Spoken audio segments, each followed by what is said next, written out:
A leading film auteur of the neorealist movement, Vittorio De Sica's prolific filmmaking career brought us several screen gems, including most notably Two Women, Marriage Italian Style, and The Garden of the Finzi Continis. But it was De Sica's Bicycle Thief that influenced a generation of filmmakers the world over.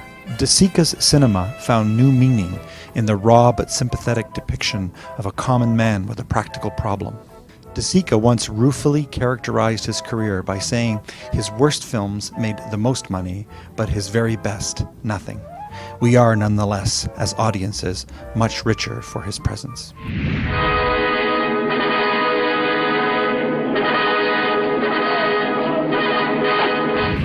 Paolo and Vittorio Taviani were once described by Marcello Mastroianni as one man in two bodies. Such was the synchrony of their working relationship. Padre Padrone, The Night of the Shooting Stars, winners at the Cannes Film Festival in 1977 and 1982 respectively.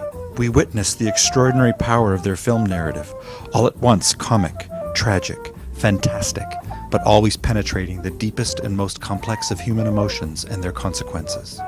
Love, trust, betrayal, vengeance, and ultimately hope. Their most recent film, Caesar Must Die, won the prestigious Golden Bear Award at the 2012 Berlin Film Festival.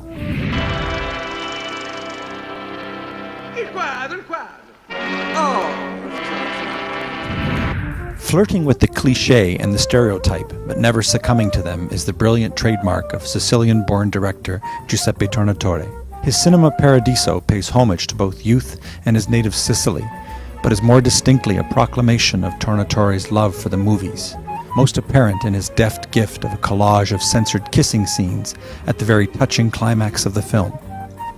While not strictly coming-of-age narratives, Tornatore's best films are told in retrospective and with a healthy dose of nostalgia. None more alluring than his young protagonist's deep fascination and love for the town beauty in Malena, with Monica Bellucci convincingly cast in the title role.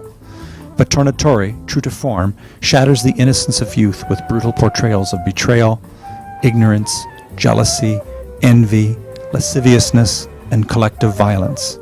Typical of a Tornatore film, you are both charmed and horrified.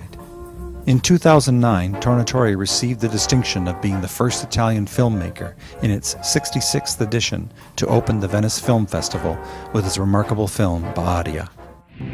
Whether it be Ermanno Olmi's parable, The Tree of Wooden Clogs, depicting the nature of grace, or Pier Paolo Pasolini's torrid and contemporary retelling of the Gospel of St. Matthew, or Roberto Benigni's tragic-comic take on the Holocaust and Life is Beautiful, Italian filmmakers continue to break ground and advance cinema to new heights.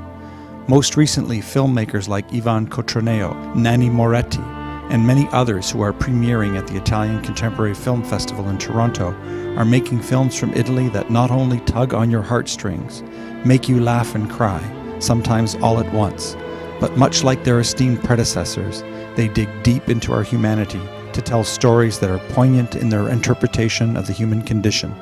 This is the art of cinema.